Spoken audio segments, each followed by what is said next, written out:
รู้ความจริงละความจริงรู้ความจริงละความจริงรู้ความจริงไม่ยึดติดในสิ่งที่รู้ความจริงอยู่เหนือสิ่งที่เรารู้ความจริงไม่เข้าไปยึดติดสิ่งที่สิ่งที่เรารู้มันเป็นอนิจจังทุกขังอนัตตาสิ่งที่เรารู้มันเป็นความจริงที่เปลี่ยนแปลงความจริงที่เปลี่ยนแปลงไม่ใช่ความจริงของความจริงความจริงที่เปลี่ยนแปลงเรียกว่าธรรมชาติความจริงที่อยู่เหนือความจริงได้แก่ธรรมะสติรู้สิ่งที่เรารู้ทางตาทางหูทางจมูกทางลิ้นทางกายทางจิตของเรานั้นมันคงสภาพเดิมไม่ได้เป็นสิ่งที่ควบคุมไม่ได้แปรปรวนเปลี่ยนแปลงตลอดเวลารู้ความจริงละความจริงหมายถึงจิตของเราพบคำว่าความสุขเราก็รู้ว่าความจริงของความสุขมันไม่เที่ยงเราก็ไม่ยึดติดในความสุขเราก็ละความสุขรู้ว่าความทุกข์มันเกิดเราก็รู้ว่าความทุกข์มันไม่เที่ยงรู้ว่าความทุกข์นั้นมันเปลี่ยนแปลงเรารู้สิ่งที่เราชอบมันก็ไม่เที่ยงเราก็ละมันไปเรารู้สิ่งที่เราชอบมันก็ไม่เที่ยงเราก็ละมันไปรู้ความจริงละความจริงว่าเกิดก็เป็นทุกข์แก่ก็เป็นทุกข์เจ็บก็เป็นทุกข์ตายก็เป็นทุกข์สิ่งเหล่านี้เป็นความจริงของชีวิตที่มนุษย์ทุกคนควรศึกษาเรียนรู้อยู่กับความจริงให้ได้ศึกษาเรียนรู้อยู่เหนือความจริงให้ได้ความจริงของโลกใบนี้มีอยู่สองประการความจริงที่เปลี่ยนแปลงเรียกว่าธรรมชาติความจริงที่ไม่เปลี่ยนแปลงเรียกว่าธรรมะเมื่อเราเกิดมาแล้วได้ศึกษาเรียนรู้ความจริงของโลกได้ศึกษาเรียนรู้ความจริงของชีวิตความจริงของโลกความจริงของชีวิตเสมอเหมือนกันหมดสิ่งที่เหนือความจริงของโลกสิ่งที่เหนือความจริงของชีวิตได้แก่ธรรมะธรรมะจึงเป็นความจริงที่อยู่เหนือโลกธรรมะจึงเป็นความจริงที่อยู่เหนือชีวิตธรรมะจึงเป็นผู้กำกับกำหนดควบคุมสิ่งมีชีวิตสิ่งไม่มีชีวิตธรรมะเป็นผู้จัดระบบสิ่งมีชีวิตและสิ่งไม่มีชีวิตให้อยู่ร่วมกันได้จัดระบบให้สิ่งมีชีวิตและไม่มีชีวิตเกิดความสมดุลรู้ว่าสิ่งไม่มีชีวิตมีความจำเป็นต่อสิ่งมีชีวิตสิ่งมีชีวิตก็มีความสำคัญต่อสิ่งไม่มีชีวิตสรรพสิ่งทั้งหลายล้วนเกี่ยวข้องผูกพันมีความสำคัญเสมอเหมือนกันหมดดังอวัยวะร่างกายของเราส่วนใดส่วนหนึ่งที่มันขาดไปหายไปเช่นตามันบอดมันก็เกิดปัญหา เช่นหูมันหนวกก็เกิดปัญหาเช่นเราเจ็บลิ้นก็เป็นปัญหาบรรล้วนเกี่ยวข้องผูกพันพวกเราทั้งหลายรู้ความจริงละความจริงพ่อแม่สามีภรรยาลูกอยู่ร่วมกับเรา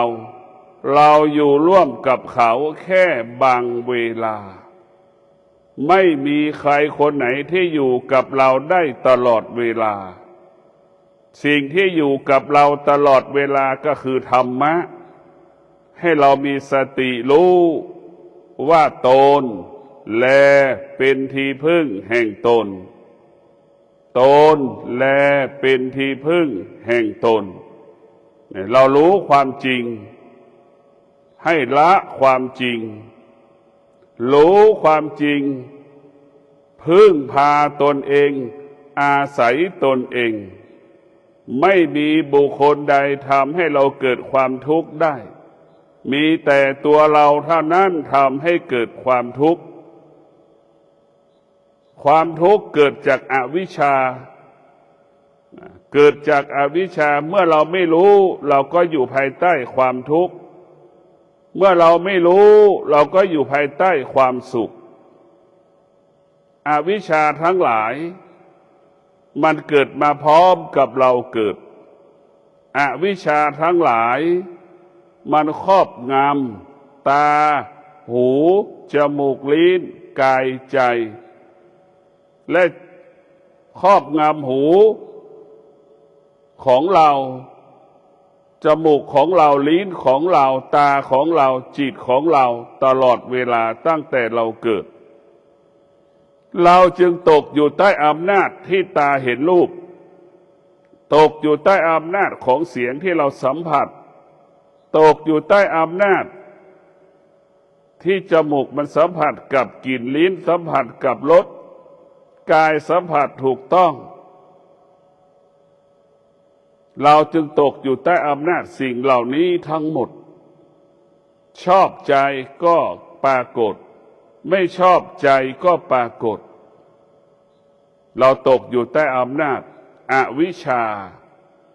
เมื่อเราเกิดมาแล้วได้ศึกษาเรียนรู้สิ่งที่อยู่เหนืออวิชชาก็คือวิชาวิชาก็คงหมายถึงความจริงวิชาก็คงหมายถึงปัญญาให้เราอยู่เหนือรู้ความจริงเหนือความจริงรู้ความจริงละความจริงสิ่งที่เรารู้ทางตาหูจมูกลิ้นกายใจของเราเนี่ยมันไม่เที่ยงรู้ว่าสิ่งเหล่านี้มันเป็นอนิจจังทุกขังอนัตตารู้แล้วก็ให้เราอยู่เหนือมันรู้ความจริงละความจริงเราจะไม่ยึดติดในรูปเราจะไม่ยึดติดในเวทนาเราจะไม่ยึดติดในสัญญาเราจะไม่ยึดติดในวิญญาณสิ่งเหล่านี้มันไม่เที่ยงรูปเวทนาสัญญาสังขารวิญญาณเหล่านี้มันไม่เที่ยงรูปเวทนาสังขารวิญญาณมันไม่เที่ยงมันปรากฏอยู่ในร่างกายของเรามันแสดงอาการและเราไปตอบสนองมันเราไปยึดมั่นมันเราก็เป็นทุกข์รู้ความจริงละความจริงรู้ความจริงก็หมายความว่าพ่อแม่เป็นเจ้าทุกข์พ่อแม่เป็นผู้สร้างความทุกข์ให้กับลูกถ้าลูกพ่อแม่ไม่มีถ้าพ่อแม่ไม่ให้เราเกิดเราก็คงไม่ทุกข์ถ้าทุกข์มีตัวตนก็คือพ่อคือแม่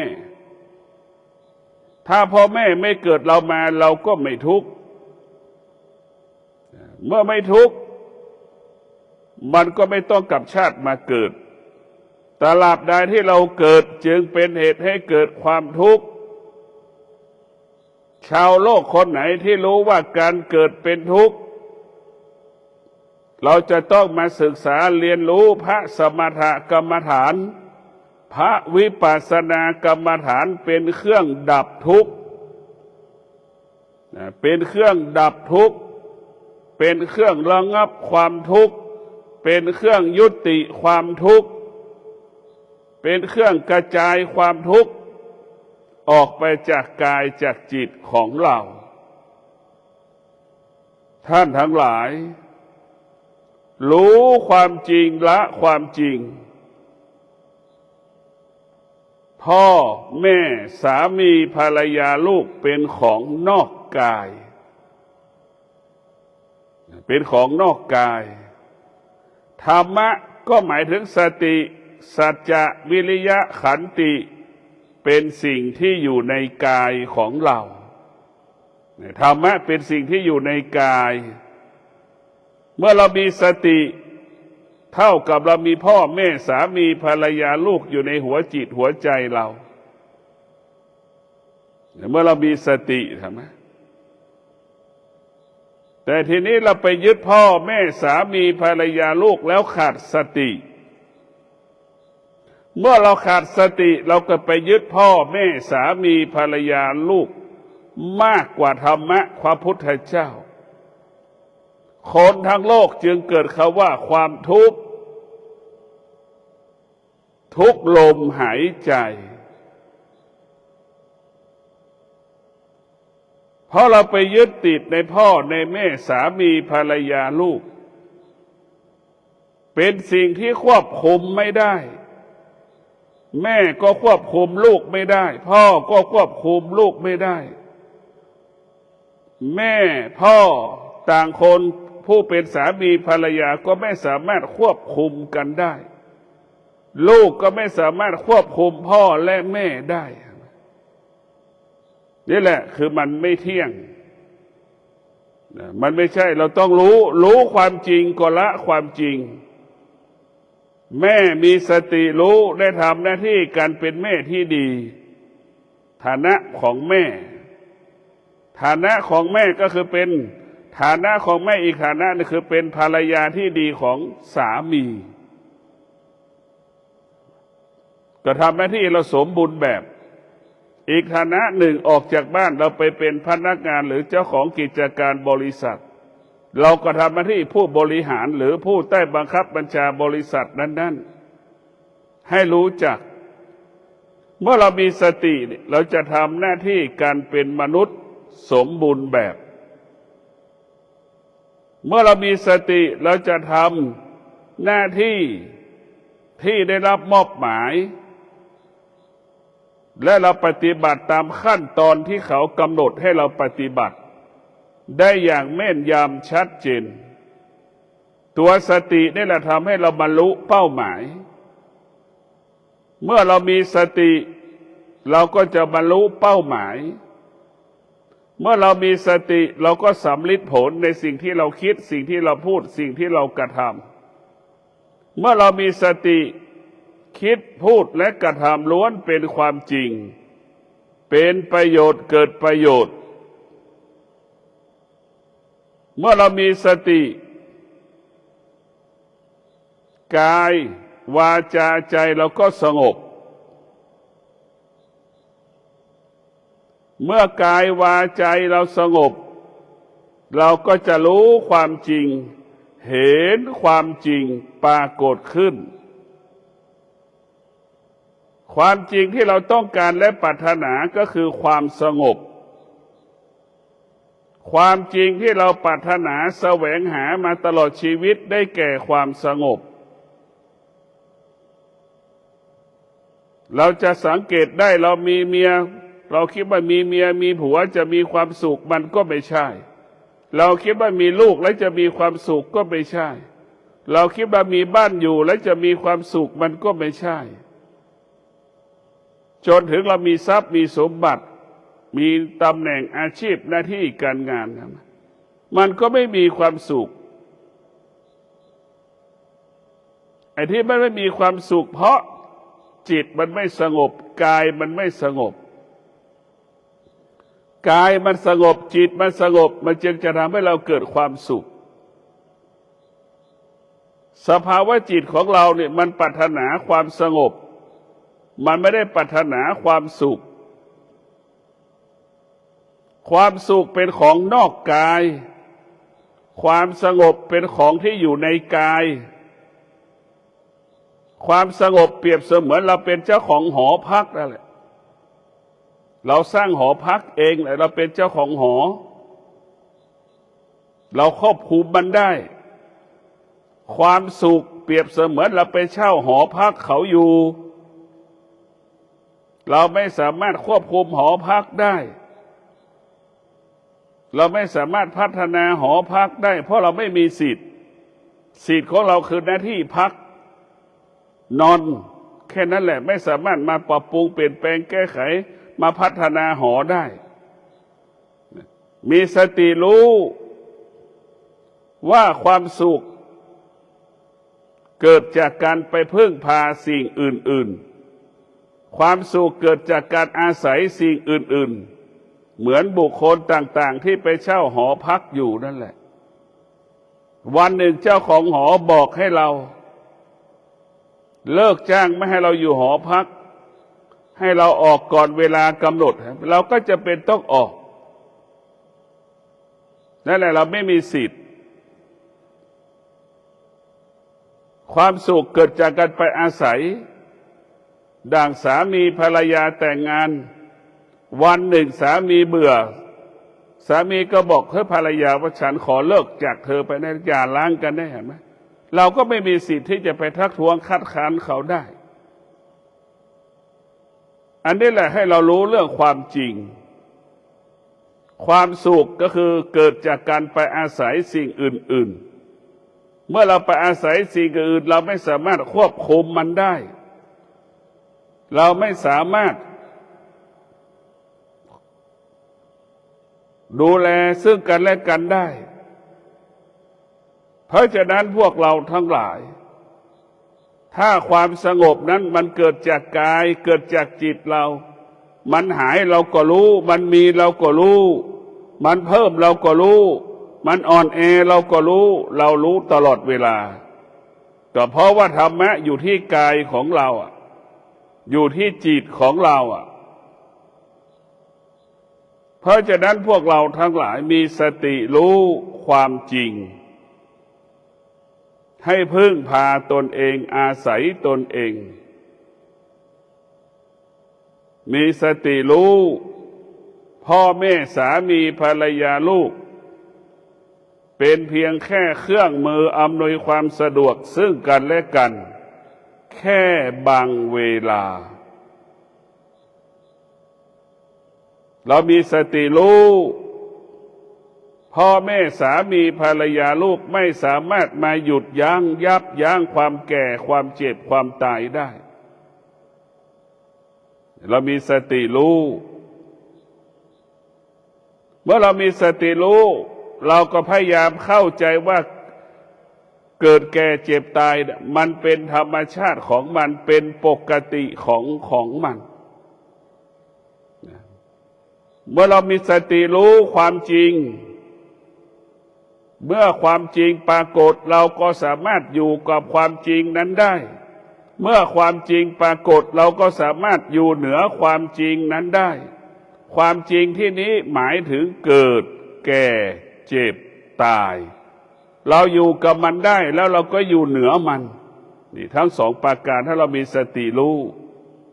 อยู่กับมันแล้วก็อยู่เหนือมันอยู่กับมันเราไม่ยึดติดในมันเรารู้เราอยู่กับเมียเราก็ไม่ยึดติดเมียเราอยู่กับลูกเราไม่ต้องไปยึดติดในลูกอยู่กับพ่อเราไม่ต้องไปยึดติดกับพ่อเราไปยึดติดเราก็เกิดความทุกข์ทันทีแม่พูดอะไรมาลูกไปยึดติดในเสียงที่แม่พูดลูกก็เกิดอาการไม่พอใจเห็นไหม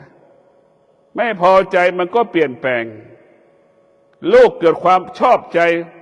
สิ่งที่ชอบใจมันก็เปลี่ยนแปลงเห็นไหมนี่แหละเรารู้ความจริงต้องอยู่เหนือความจริงรู้ความจริงละความจริงสิ่งที่เรารู้มันเป็นอนิจจังมันไม่เที่ยงสิ่งที่เรารู้มันไม่เที่ยงก็จบ มันจบที่มันไม่เที่ยงตัวรู้เท่านั้นสิ่งที่อยู่เหนือความไม่เที่ยงก็คือสติปัญญาสติปัญญาจะเป็นผู้ฝึกจิตอบรมจิตเมื่อจิตอุดมสมบูรณ์ด้วยสติปัญญาจิตจึงอยู่เหนือความจริงรู้ความจริงและจิตก็อยู่เหนือความจริงความจริงของโลกก็คือสติกับปัญญารู้ว่าโลกมันเปลี่ยนแปลงบุคคลที่มีปัญญาจึงอยู่เหนือการเปลี่ยนแปลงของโลกจักรวาลดวงดาวดวงจันทร์ดวงอาทิตย์เปลี่ยนแปลงดวงจิตของผู้ที่มีปัญญาไม่มีการเปลี่ยนแปลงอยู่เหนือการเปลี่ยนแปลงคงสภาพความดั้งเดิมได้คงสภาพจิตนั้นได้ไม่ตกอยู่ใต้อำนาจการเปลี่ยนแปลงในท่านทั้งหลายรู้ความจริงสิ่งที่เป็นอธรรมก็เป็นผู้เบียดเบียนชีวิตของเราเป็นผู้ทำลายอนาคตของเราอธรรมอกุศลความโลภความโกรธความหลงสิ่งเหล่านี้มันเบียดเบียนท่านทั้งหลายเมื่อเรารู้เราก็ละรู้อะไรรู้ความจริงละความจริงรู้ความจริงละความจริงยอดของความจริงก็คือรู้ลมหายใจเข้ารู้ลมหายใจออกสติรู้หายใจเข้าละเอียดรู้หายใจออกละเอียดก็รู้หายใจเข้าหยาบก็รู้หายใจออกละหยาบก็รู้เรารู้หมดหยาบก็รู้เข้าหยาบก็รู้เวลาออกเรารู้หมดยอดของตัวรู้ก็คือรู้ได้อยู่กับปัจจุบันความตายก็เป็นเรื่องอดีตการเกิดก็เป็นเรื่องอดีตความเจ็บก็เป็นเรื่องอดีตเราจะไม่ยึดติดสิ่งที่มันเกิดขึ้นเราจะอยู่กับปัจจุบันนี่มีสติรู้อยู่กับความจริงความจริงก็คือให้เราอยู่กับปัจจุบันปัจจุบันก็คือลมหายใจเข้าได้อยู่กับปัจจุบันลมหายใจออกก็คือปัจจุบันลมหายใจเข้าหายใจออกมันก็เป็นอาการของการเกิดดับเกิดดับเมื่อเรามีสติรู้ความจริงเราจะไม่ยึดติดอดีตเรามีสติรู้ความจริงเราจะไม่ยึดติดในอนาคตเรามีสติรู้ความจริงทำให้กายวาจาใจเราสงบเราจะอยู่กับปัจจุบันเมื่อเราอยู่กับปัจจุบันก็มีสติรู้ลมหายใจเข้ามีสติรู้ลมหายใจออกเมื่อเรามีสติรู้ลมหายใจเข้าลมหายใจออกเราไม่มีพ่อเราไม่มีแม่เราไม่มีครูไม่มีอาจารย์ไม่มีพระพุทธเจ้ามีแต่ลมหายใจเท่านั้นใช่ไหมไม่มีพระพุทธเจ้าไม่มีพ่อไม่มีแม่ไม่มีสามีไม่มีภรรยาไม่มีลูกไม่มีครูอาจารย์มีแต่ลมหายใจเข้าออกทุกขณะลมหายใจเท่านั้นอันนี้แหละยอดของธรรมก็คือลมหายใจเข้าออกเรามีลมหายใจเข้าออกเราจะมีเงินกี่หมื่นล้านแสนล้านก็อยู่ที่ลมหายใจเข้าออกเมื่อเรารู้ลมหายใจเข้ารู้ลมหายใจออกเราก็จะมีทรัพย์มีสมบัติเราจะสามารถไปสู่แดนแห่งมรรคผลได้เราจะไปทางไหนก็ได้หมดเมื่อเราจิตเมื่อเรามีสติรู้อยู่กับปัจจุบัน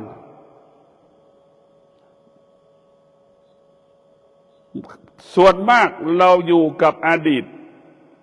ส่วนมากเราอยู่กับอนาคตนั้นอยู่กับอธรรมอยู่กับอกุศล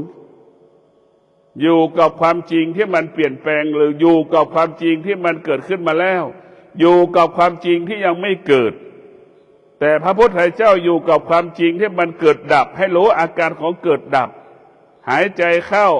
มันก็เกิดดับหายใจออกก็เกิดดับรู้อาการของอาการหายใจเนี่ยเพราะฉะนั้นพวกเราทั้งหลายรู้ความจริงละความจริงไม่มีใครเป็นที่พึ่งของเราได้มีแต่ตนแลเป็นที่พึ่งแห่งตนนี่แหละเป็นที่พึ่งของเราที่ดีที่สุดธรรมะนี่แหละเป็นที่พึ่งของเราเพราะธรรมะอยู่ที่กายกับจิต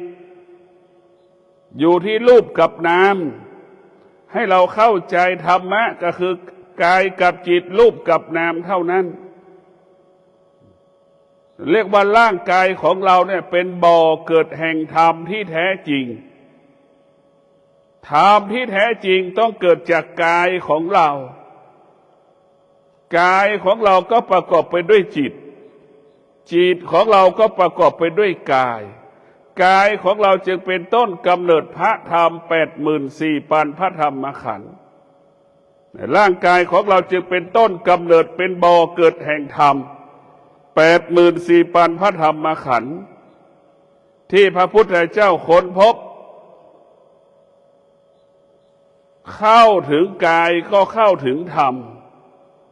รู้เรื่องกายก็รู้เรื่องธรรมเพราะธรรมอยู่ในกายของเราเพราะธรรมอยู่ในจิตของเราพวกเราทั้งหลายได้โปรดพินิจพิจารณาเราไม่ต้องไปหลงทางไม่ต้องไปอยากรู้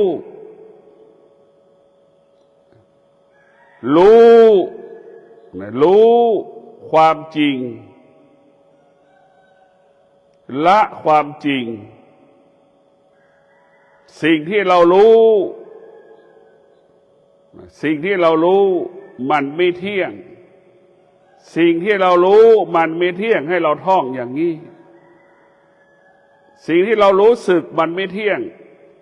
สิ่งที่เรารู้ก็หมายถึงความทุกข์สิ่งที่เรารู้ก็หมายถึงความสุข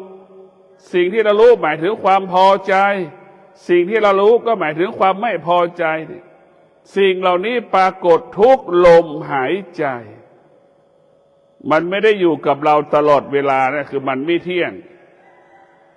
เมื่อเรารู้สุขเกิดทุกข์เกิดเมื่อเรารู้พอใจไม่พอใจมันเกิดให้เรามีสติรู้แล้วก็อยู่เหนือมัน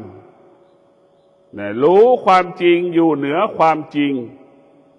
รู้ความจริงละความจริงสิ่งความจริงก็คือมันไม่เที่ยงเราก็ละสิ่งที่มันไม่เที่ยงปรากฏทางตาหูจมูกลิ้นกายใจท่านทั้งหลายครอบครองสิ่งที่ควบคุมไม่ได้เราครอบครองสิ่งที่ควบคุมไม่ได้มันจึงเป็นเหตุให้เกิดเขาว่าความทุกข์ตลอดเวลาเรามีทรัพย์มีสมบัติมาครอบครองได้ไหมครอบครองก็ไม่ได้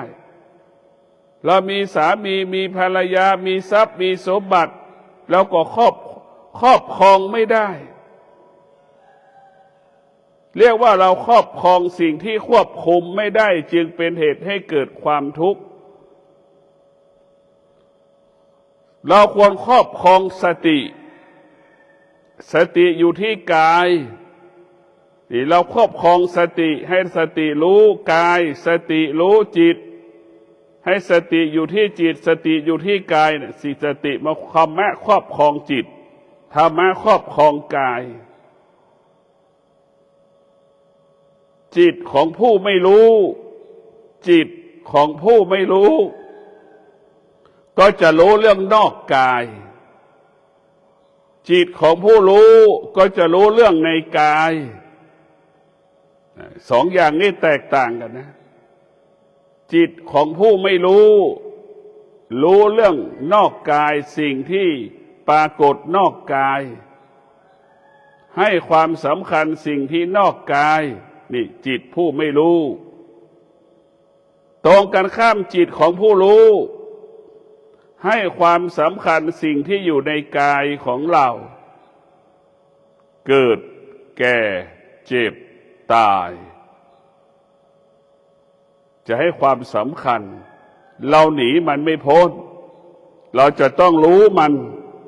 เราจะต้องเท่าทันมันเราจะต้องอยู่กับมันให้ได้สิ่งเหล่านี้เราต้องรู้มันเมื่อเรารู้มันเราก็อยู่กับมันได้รู้มันเท่าทันมันมันก็ไม่มีอะไรมันไม่มีอะไรมันไม่มีอะไรแต่เราคิดว่ามันมีอะไรอยู่นั่นแหละมันไม่มีจริงๆมันไม่มีอะไรสักอย่างชีวิตของเราสิ่งที่จะมีก็คือธรรมะถ้ามันมีในใจเราแล้วใจเราก็สงบถ้าไม่อยู่ในกายเราแล้วกายก็สงบธรรมะของพระพุทธเจ้าจะทำให้กายเราสงบทำให้ใจเราสงบท่านทั้งหลายกลับมาสนใจใส่ใจความจริงของโลกความจริงของชีวิตคือธรรมะเมื่อเรารู้ความจริงธรรมะเป็นความจริงที่อยู่เหนือโลกเป็นความจริงที่อยู่เหนือชีวิต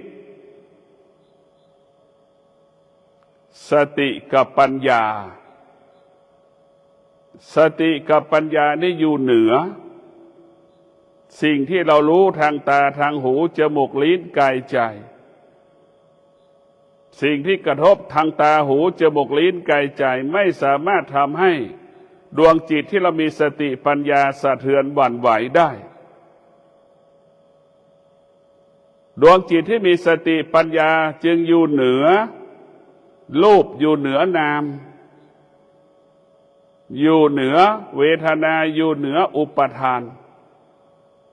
เราจะอยู่เหนือมันรู้ความจริงละความจริงอุปทานเวทนาสิ่งเหล่านี้มันก็ไม่เที่ยงมันไม่เที่ยงสิ่งใดที่มันไม่เที่ยงแล้วเราไปยึดติดสิ่งที่มันไม่เที่ยงเป็นทุกข์ก็ขอให้ท่านทั้งหลายได้พิจารณามีสติรู้ความจริงสิ่งที่เรารู้มันไม่เที่ยงรู้ความจริงละความจริงสิ่งที่รู้ทางตาทางหูทางจมูกทางลิ้นทางกายทางจิตมันไม่เที่ยงทั้งสิ้นเมื่อเราว่ารู้สิ่งเหล่านี้มันไม่เที่ยงเราก็อยู่เหนือมันเวลาตาเห็นรูปหูสัมผัสกับเสียงจมูกสัมผัสกับกลิ่นลิ้นสัมผัสกับรสจิตกายเราสัมผัสถูกต้องจิตเรารับรู้สึกเราอยู่เหนือมันเมื่อเราอยู่เหนือมันแล้วนี่กายวาจาใจเราก็สงบก็ขอความสุขสวัสดีจงเกิดแก่ท่านทั้งหลายมีสติรู้ความจริงสิ่งที่เป็นอนิจจังทุกขังอนัตตาก็ให้เราละไม่ให้เราไม่ควรจะไปยึดติดรู้ความจริงให้เรามีสติกับปัญญาอยู่เหนือสิ่งที่เป็นอนิจจังทุกขังอนัตตาเรามีสติให้เราอยู่เหนือสิ่งที่เป็นอนิจจังทุกขังอนัตตารู้ความจริงอยู่กับความเป็นจริงกายวาจาใจเราก็สงบตลอดกาลเวลาขอเจริญพร